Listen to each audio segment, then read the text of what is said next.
Voilà, depuis Kinshasa, la capitale de la République démocratique du Congo, topesibino mbote mingi esengwa ko yeba été bozali belé libese wa poste téléviseur na bino pona Rolanda émission La Voix des neutralistes na manaka nango ya sika ya mokona lelo tozali na kati ya plateau ya La Voix des neutralistes na ba invité oyo bazali très expérimenté na masolo itali politique ya République démocratique du Congo. Tokutani lelo na mwana mboka Guy Mavinga oazali cadre na kati ya Front de Libération Nationale du Congo mbote mingi esengwa koyeba ete botondisa mine sengo pe bozali beleli boso ba poste téléviseur na bino benga voisin benga voisine aya koyoka yebise ki émission La Voix des neutralistes ici et bandi lelo tokosolo la bongo sujet ezali moko o ezali na kati ya République démocratique du Congo ezali ko pesa toujours pression ou ils allaient senga toujours population à le bas. Est-ce qu'ils allaient normal que RDC aille signer contrat ou Italie minier contrat entre les États-Unis et la RDC? Est-ce qu'ils allaient normal que basi baille signer contrat ou qui zala toujours na ba secteur minier ya République démocratique du Congo, pourquoi pas na ba koto mususu ou Italie mboka na biso. Alors tozali lelo na mona mboka Guy Mavinga Guy oazali cadre na kati ya Front de Libération Nationale du Congo tokotika ye moko se présenter liboso na bino pour que ba ko comprendre ye malam c'est pour la première fois pour qui a passé les sous na kati ya plateau à La Voix des neutralistes mona mboka Guy Mavinga mbote papa journaliste esengwa kokuta na bino na moko na lelo boni santé politique qui a Front de Libération Nationale du Congo pe participation na yo na kati ya émission La Voix des neutralistes. Merci beaucoup messieurs les journalistes. Santé à Front de Libération Nationale du Congo eza malam. Très bien. Ya solo ngai nazali représentant national ya ba cadre universitaire na présidence ya Front de Libération Nationale du Congo. Il y a na plateforme na biso OTAP pe na Haut Conseil national de la transition. Très bien. Voilà, donc santé à partir na biso eza malamu et na profiter pe malamu ko pesa mbote lokumu na patriarche de la République son excellence monsieur le président Kapendeli Kanimbu de lutte oyo azali président ya Haut Conseil national de la transition.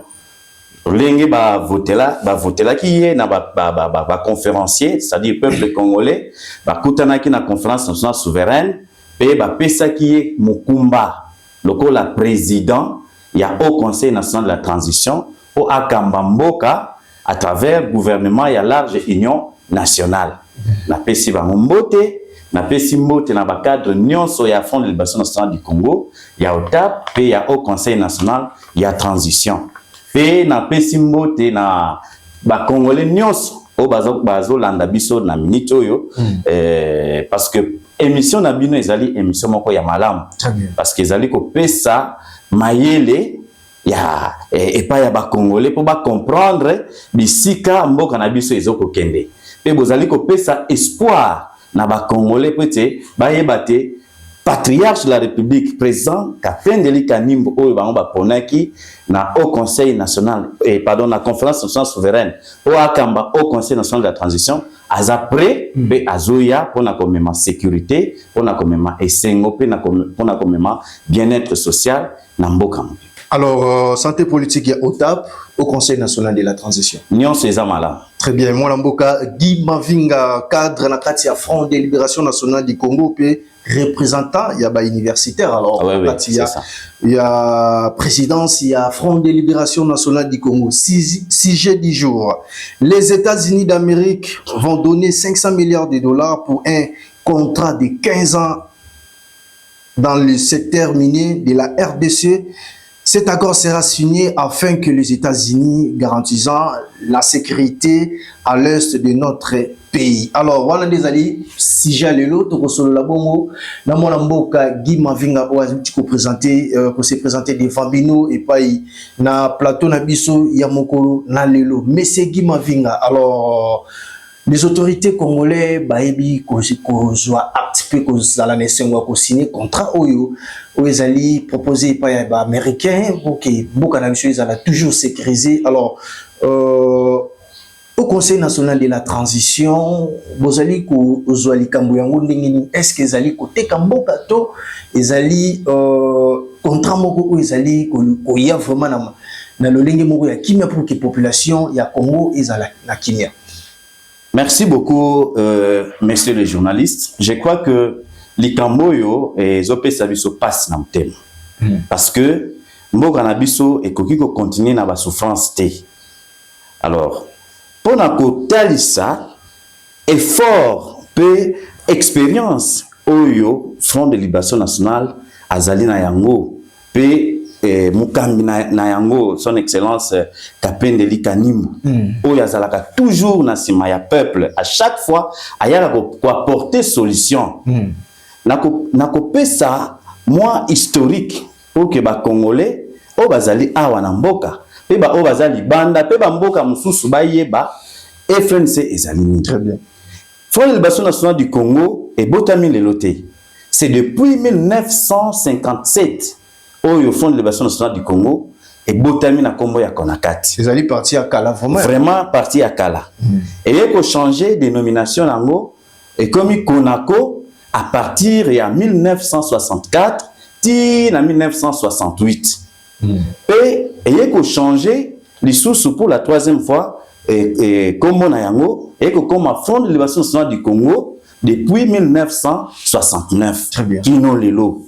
Alors parti oyo eza na mukonzi moko te na niveau ya États-Unis d'Amérique to na mokili mobimba ezala na kuna na mikili ya poto na Afrika to awa pe na Congo ezala na mukonzi moko te wa kolobake ayebi Front de Libération Nationale du Congo te to pe ayebi mokonzi Kapendeli Kanimbu te bango nyonso bayebi pe ndenge bazali wana bayebi ete Front de Libération Nationale du Congo ezali partout ezana expérience makasi na oyo etali défense sécurité pe na oyo etali politique na yango wana eza ya liboso. Très bien. Ya mibale il faudrait que ba Congolais bayeba que bankumu nyonso bakolo mabele oyo mboka na biso bayebi malamu histoire ya Front de Libération Nationale du Congo na oyo etali protection la population pe na biloko na yango na kati ya mboka. Alors par rapport ya likambo oyo contrat ezali par rapport ya contrat oyo il y a 500 milliards de dollars. Oui, ezali ko sala biso passe. Ezali mbongo ebele. Eza mbongo ebele mais na niveau ya mboka na biso tozomona mbongo ebele te parce que nzambe apesi biso mabele, alibisi biso te ke toteka mabele. Non.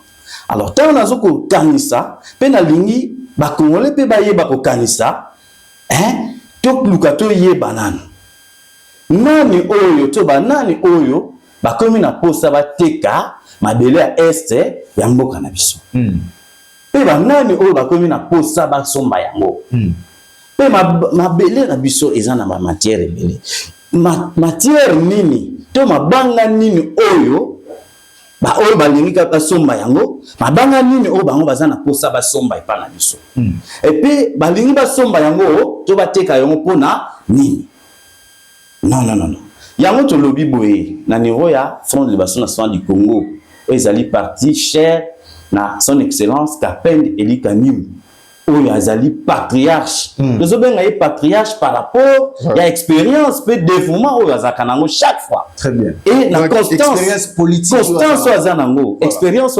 azanango azamuta côté pate et le loi lobby boye lobby a changé le loi comme azanangambo oyo lobby pour na ba intérêt songolo a comme ngambo non c'est quelqu'un qui est constant to lobby non likambona to kondima yango te mabele ya Congo eza ya côté kate et puis eza est kaka te. Très bien. Sur toutes les 26 provinces to lobby niet mabele ya Congo eza ya ba Congolais nyonso donc Congolais kutaza na posa te que non ayoka que non voilà kuna bazoteka mabele non ce n'est pas autorisé tata nzambe a lobby bongo te donc mabele na biso eza ya côté kate. Mais ezali na parti mususu ba Congolais mususu bazali ko apprécier contrat oyo ezali gouvernement congolais azali ko signer na États-Unis d'Amérique ezali moko ya likanisi moko ya malamu mais pourquoi bino au Conseil national de la transition puis au TAP vous allez ko luka ko telemele yango oyo baninga mususu bazali ko apprécier likambo ya ya solo peut-être ezali ko zanga koyeba parce que tant oyebité okomona ta la population azo souffrir. Il y a des Congolais au bazolo baki mboga moto ni kwa mingi to teka yango kaka. Non, c'est pas ça. mboka ya Congo ekotikala un indivisible. Très bien. Ata eteni moko ya mabele ekokende nulle part. Alors, na Oyetali au Conseil national de la transition. Messieurs les journalistes, je crois que Bino Boza parmi bateau basala qui reportage na conférence nationale souveraine. Mais conférence les alliés réponse à Tata Nzambe. Pourquoi tu as chaque fois tu as réponse à Tata Nzambe? Parce que c'est le seul cadre Oyo et Bimisi ba résolution ya Malunga. Le seul cadre Oyo et Pesibiso ba résultat Oyo et que pesa biso kimia. Et que pesa biso sécurité. Pe Oyo et que pesa esengo na Congo mais ça la conférence nationale souveraine. Yango to lobby biso toza na solution sous-souté. Solution Oyo Tata Nzambe Pesibiso ezali mise en application à la résolution à la conférence nationale souveraine. Conférence wana etiaki 23 commissions. Et 23 commissions et sali études moko dans tous les secteurs de la République. Mais nous avons deux commissions. Oizakuna, Oizapenza pe mutu ya makasi. Parmi tant d'autres évidemment. Nous avons la commission Otobengi commission ya ba détourneurs oyo tobengi na lopoto pona ko bongisa ba détourneurs mais ce sont des voleurs. Baza ba miyibi. Commission wana ya ba miyibi. Pe commission oyo ya ba bomi, ba assassins, ceux qui tuent. Otobengi commission des assassinats. Les deux commissions wana au conseil a fondé lango misu pe azo comment na cahier de contentieux hein batu nyonso bazo koya na mutambo ya détournement otozo benga na français vol to muyibi pe ba o bazo boma baninga na ba ndeko na ba congolais peut-être même sans intérêt hein ko boma pona ko intimider bango nyonso tout baza na kati ya cahier wana ya ba contentieux et au conseil à côté d'ailleurs justice ezape parmi ba commission justice eza très bien structuré na au conseil pe batouana ba kozala juger. Monsieur le journaliste, je crois que bisonio tozo vivre na Congo mais autres vivre na Congo et comme le col enfer to sali lisumutin bisonio tozo ba congolais nzambe atie biso na Congo pour te jouir na mabele na biso na babiloko nyonso to eza na mabele na se mabele richesse nyonso to eza ya biso ba congolais et que vous allez l'apanage une fraction de personnes non c'est comme ça que tolingi les sous souffrance wanati ça fait 65 ans que le Congo est en train de souffrir tolingi les sous likambo wanati tenez messieurs les journalistes aujourd'hui banani ba américains parce que c'est ça la question. Les Américains balingi ba ya na mboka na biso na 500 milliards de dollars pour que ba ya soi-disant qu'on sécuriser est de la République. Et finalement ba ya ko sala yango pendant 15 ans. Pendant 15 ans ça c'est grave. Va occuper est de la République démocratique. Mais c'est très grave, c'est très grave. Que représente 500 milliards na mboka na biso ya Congo na monene na yango boye. Et qu'est-ce qui dit que Bango Biloko va exploiter, ça va coûter 500 milliards. Et maintenant, eux viennent se concentrer pour na Est. À bon, la province Moussous. Yango tozo loba pe tozo zongela. Tolubi niet. Alors, conseil Nimbo. Les Américains, oyo zomona wana. Ezamba libosotin. Les Américains baya déjà avant l'indépendance. Bazalaka déjà avant. Oui. Voilà. Ils se sont ingérés dans la gestion économique. Ils veulent s'ingérer sous forme de coopération économique. Mais il y a déjà, vers les années 1960, les 30 jours, avant même d'ailleurs, avant même l'indépendance, ils étaient ici. Travailler dans mon Konzambo et Liboso. Son Excellence, Monsieur Joseph Kasavubu. Salakinaye et Longo. Je crois que les Congolais va répondre. Sala et Longo, na Monsieur Mobutu.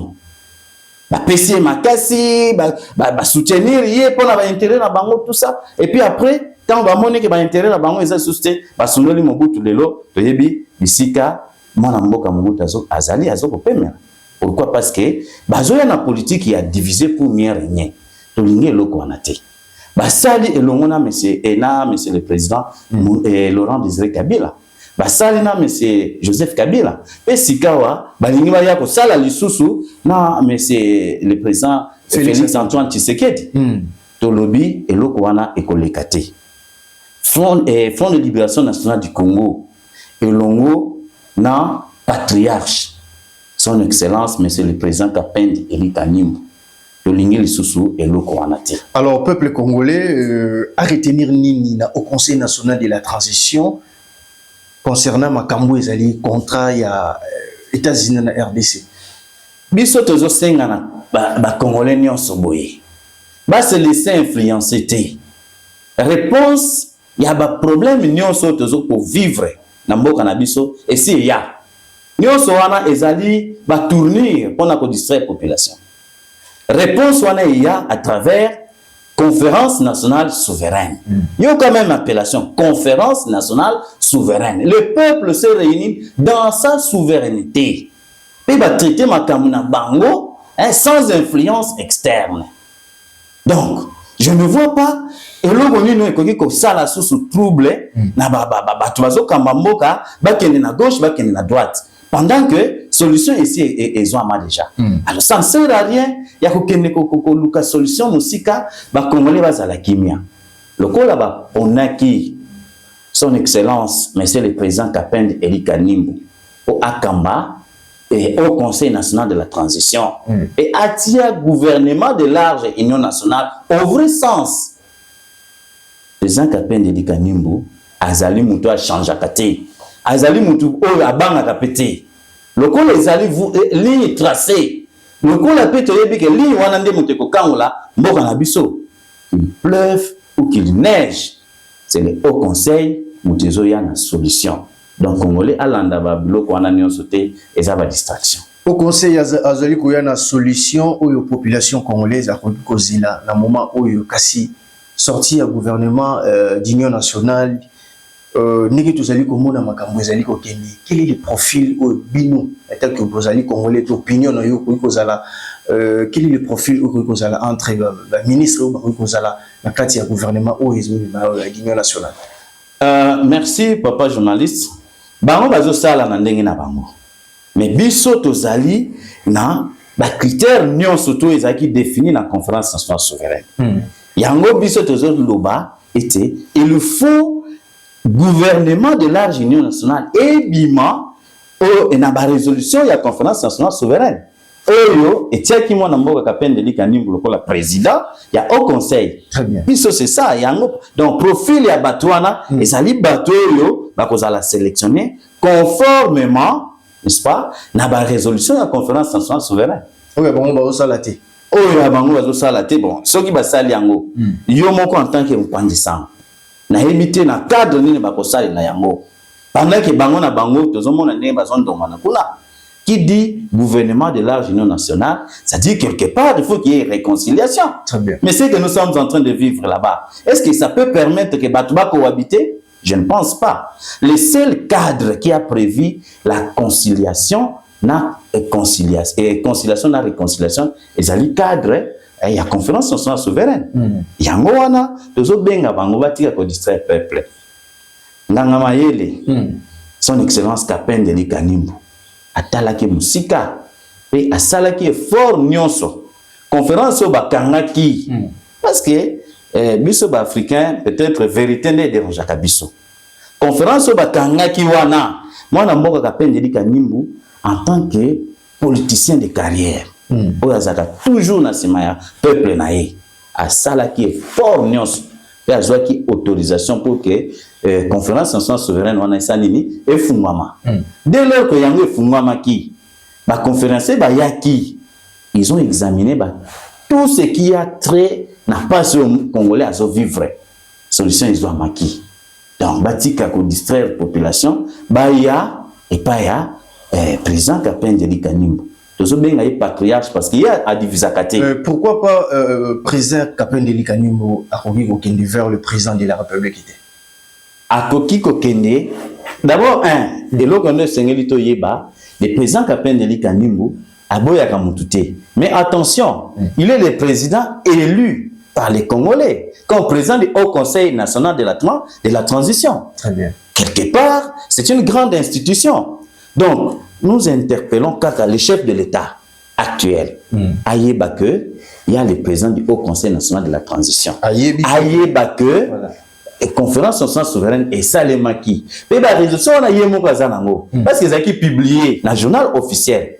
donc ayebi yango soki azana ba conseiller tout autour na ye o bazo conseiller ye pona ko bomba peut-être ba vérité pour que bango batika la kaka na pouvoir ayeba ki bazo kosa ye aya akutana na mwana mboka Kapendi Elika Nimbu pour que babongisa mboka na biso et zongisa esengo na bana congolais bana Congo pardon donc c'est ça tous en alternative mususu te nyonso wana bazo sala wana ezali ba tournure olingi yango te ata boteki ata ko siloba makambo ba contrat oyo ndenge bino bozali ko dénoncer que ezali boteki mabeli est-ce que ba jeune ya Congo bakoki kozala na bonne foi ya kotala likambo ndenge ezali kokende?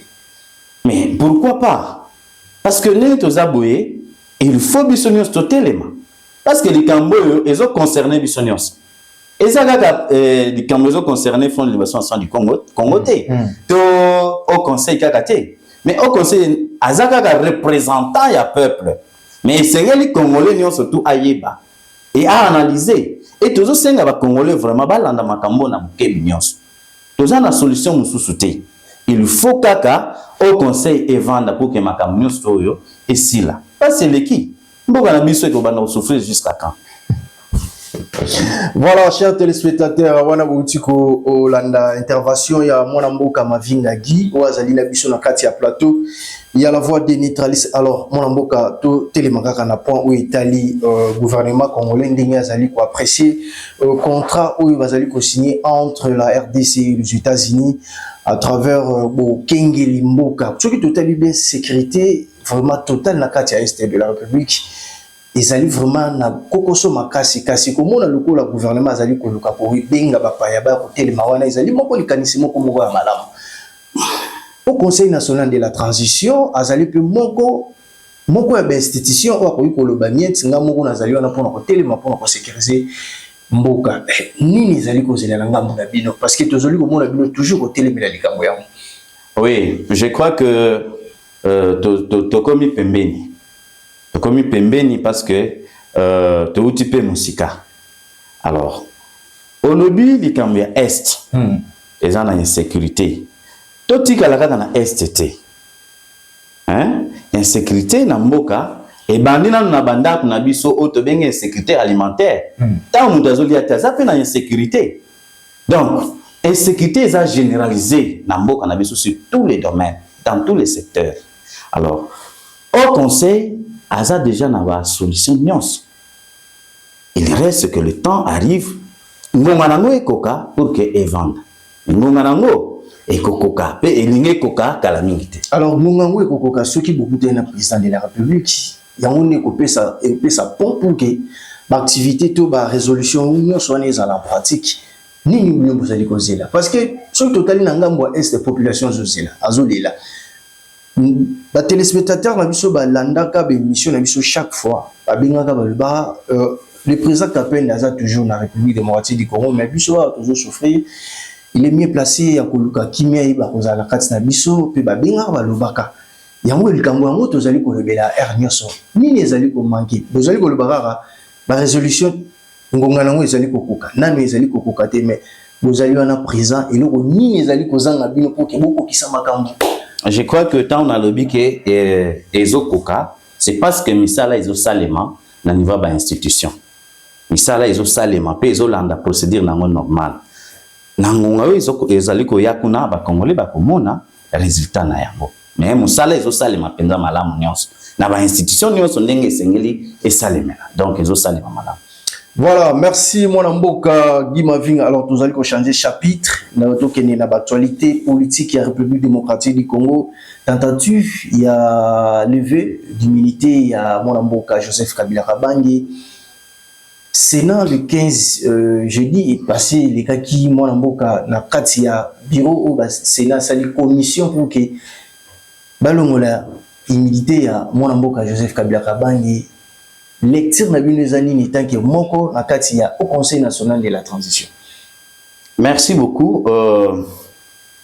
Tant tozaka bana mike na école primaire batangisa biso texte masculin et mafuta et ton père trompé. Amoni eloko ezoleka na mboka na biso ezali ekoki kozala distraction na sens nini toza na makambo ya mutuya oyo esengeli tosala, entre autres installation ya Haut Conseil national de la transition ou application ya bareso ya conférence nationale souveraine. Mais tozo distraire peuple, hein, soko kuna balingi bakotsa 500 milliards pour que ba américain ba ya ko exploiter. Mais na ndenge ya kati kotoyo kanga oyo longola oyo. Alors c'est un dossier oyo ngai en tout cas nakoki ko répondre ango fidèlement parce que bango ne bato bazana ba intention. Lelo justice ezana maboko na bango ba yebinde bazo pombe la justice na bango. Alors vraiment c'est vraiment inopportun pour nangai ko pe sa réponse parce que na procédure nango ce qui tolingi kimia penza ya solo ekota il faut biso nyonso tozala liloba moko to benga na munguna kende musika. Mais ce qui to bandi ko landana loli bozaki ba ami lelo bozo la kisaki bokomi ba ennemi. Bon tant bino bozo sala biloko na peuple azawapi peuple azozwa nini na nyonso. Pour le moment la population bazali na kotala kaka ce qui se passe, c'est que comme théâtre, c'est que comme théâtre, peuple azota la film. Mais le peuple pas allé au Lukayu Kabilo au Conseil national. Mais c'est ça, c'est comme ça que c'est vraiment oui, c'est comme ça. Milité à Joseph Kabila. Oui. Parce que bino bo vota ka pe botiaka likambo ya statut VIP. Oui. Les au conseil a tiaki statut ya ancien chef d'état nyonso. Très bien. Atie statut VIP, il y a un ancien chef d'État. Et lelo, pour des raisons, chaque montazo peut sa raison dans dengue naie, abamoni kengonga, nandenge mboka ezotambola lelo, c'est le moment ya ko lever ba immunité, il y a son excellence monsieur Joseph. Est-ce que les alliés likanisimo kwa malamu? Bangone batu bayebi. C'est seulement si bazolanda, évolution ya politique ya mboka. Il faut ba ça l'analyse, mais ba sa réponse. Parce que nangonga oyo biso nyo toza préoccupé pona ko récupérer via ba congolais. Ba congolais bazo vivre sous malamu te. Na ese bazo boma, OK, na bandundu kuna, OK, nzala epai. Tala passe même la nature ezoloba. Tala banzela. Tala ba érosion partout. Alors toujours pesa espoir nini na peuple. C'est comme ça que biso tozo koloba. Peuple abangati. Nous surtout wana ezaba théâtre solution ezaka na mise en pratique ya ba résolution ya conférence nationale souveraine o etiaki mona mboka ka pendeli kanimbu comme président ya Haut Conseil national de la transition. Ce qui kaka mona mboka azui mboka na maboko boyebaki ça sera ezala automatique pe okomona ba congolais bakozongela na isengo na bango oyo bazaka na motaminzo. Liloba moko mokonzi ya lingomba politique ya FLNC na kangaka lobaka mokolo ya ko prêter serment ce qui na 11h na 17h juste tous les cadres FLNC bakozala na ba poste moko bakosigner contrat liboso na ye. Donc ezali moko alikanisi moko malam o biso total la évolution ya ndenge azali kotambusa politique na ye.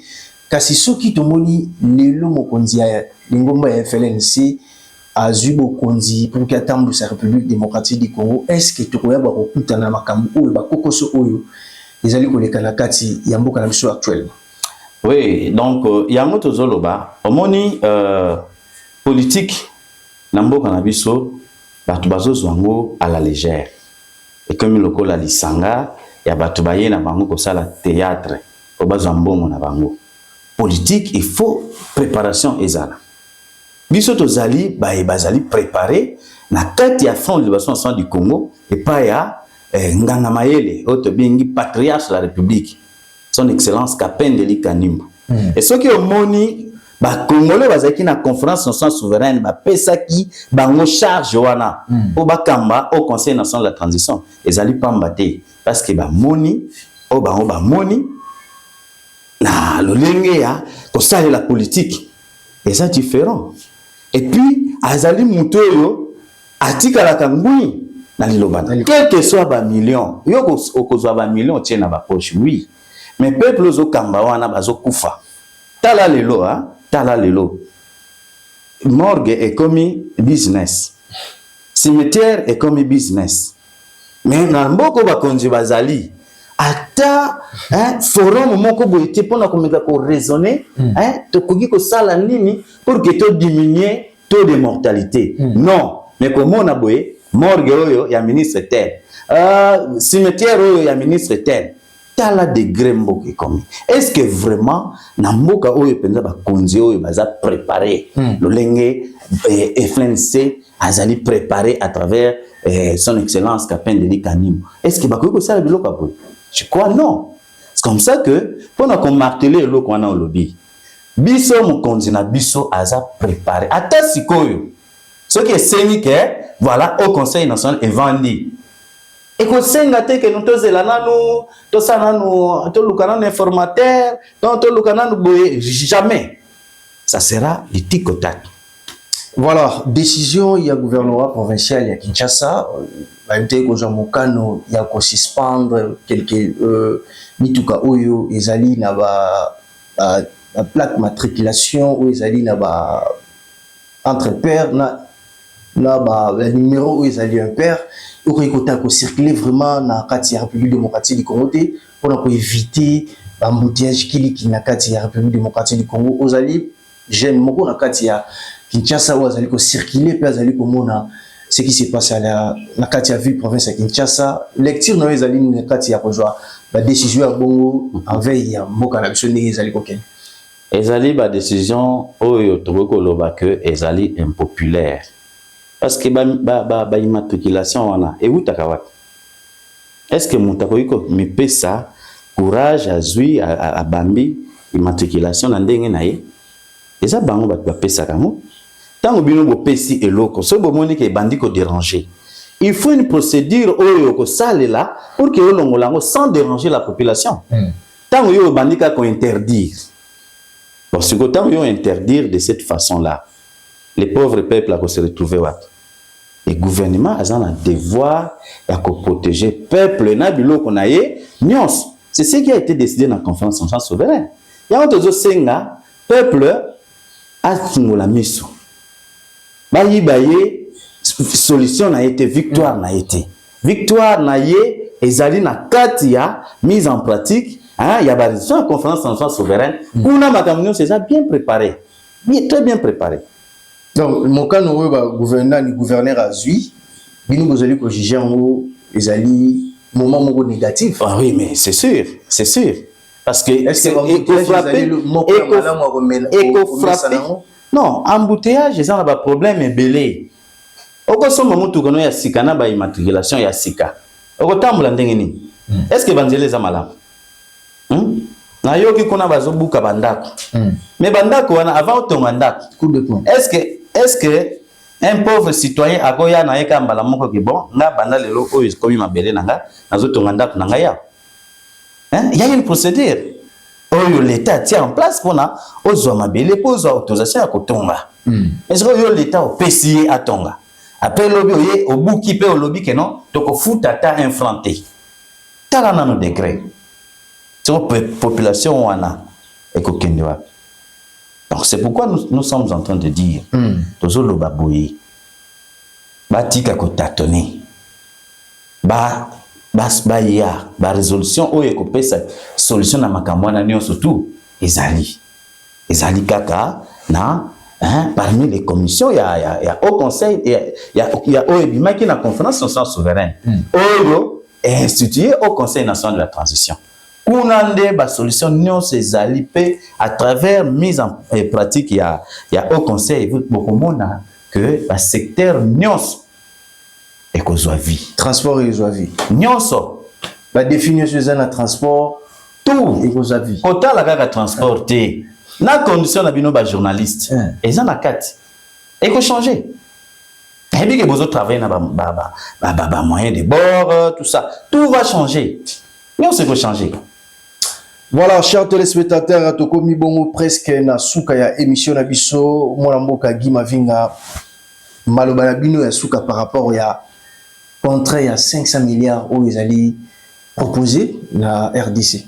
Merci. Et d'abord, tu lobby que contrat wana ekotikala cause la signé à wana Congo. Parce que ils allaient contre comme même malheur et misère na Congo. Yango tozo benga ba Congolais nyonso.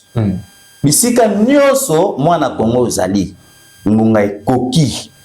Biso nyonso to bwaka ba filet. To kanga ba miyibi nyonso oyo bazolinga ba maintenir mboka na biso na souffrance. Et to lobby trop c'est trop. Makambo ya ko souffrir sous na mboka na biso ezali susté. Misère et sengeli et sila. Et pour na yango, il faut que ba Congolais nyonso boya na simaya mwana mboka kapendeli kanimbo oyo bino moko bopesa ki mukumba akamba au Conseil national de la transition. Il azali prêt pour que makambo na nyonso tout et sila na mboka. Donc, et sengeli to landa ye, to landa nyonso azali koloba et to soutenir bangala. Message no pour na jeune congolais. Ba jeune distraction et lekate. Mboka na biso eza kaka yango moko. Biso nyonso esengeli tozala attentif. To landa politique ya malamu oyo le patriarche Kapendeli Kanimbo ayeli biso pour que lobi tozana problème te. Parce que toza distrait to risquer to comme esclave na mboka na biso. Yango tozo senga ba jeune nyonso bozala la kelele na simaya patriarche Kapendeli Kanimbo oyo azali président au Conseil national de la transition pour que amema biso pe a former biso malamu pour que lobi tozana difficulté na te na mboka na biso.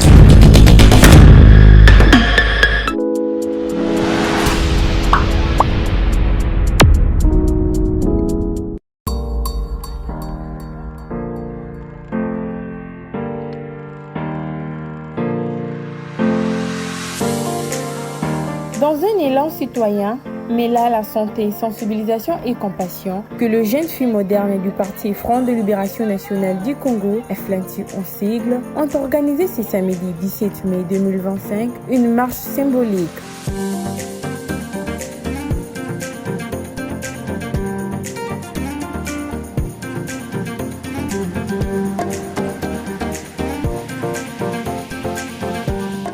Initiative patriotique qui a relié jolie cité à Kingantoko dans la commune de Mongafula sur une distance significative autant physique qu'humaine. Placée sous la bénédiction du président du Haut Conseil national, son Excellence Monsieur le Président Kapendeli Kanimbo.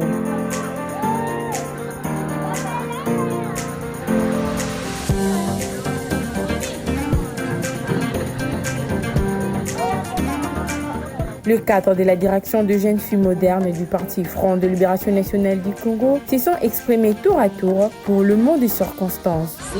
La date du 7 mai marque l'entrée de l'AFDEL. Voilà pourquoi nous, membres du Front de Libération Nationale du Congo, nous dédions cette journée à nos frères et sœurs tombés à la guerre de l'Est. Le FLNC place la jeunesse au centre de tout. Étant futur des secrétaires que nous sommes, il faut beaucoup de valeurs morales pour les futurs cadres qui nous seront donnés. Les motivations, c'est pour la sensibilisation. Nous voulons rapprocher toutes les jeunes filles qui veulent aussi participer dans notre marche et dans notre lutte ensemble avec les autres qui sont des côtés du départ ou d'autres. Encadrer aussi les jeunes filles dans la politique pour la prospérité de notre pays. Signalons que ces marches n'étaient pas qu'un exercice sportif, plutôt qu'un acte de sensibilisation publique, mais de rendre hommage solennel aux victimes des atrocités perpétrées dans l'Est de la République démocratique du Congo.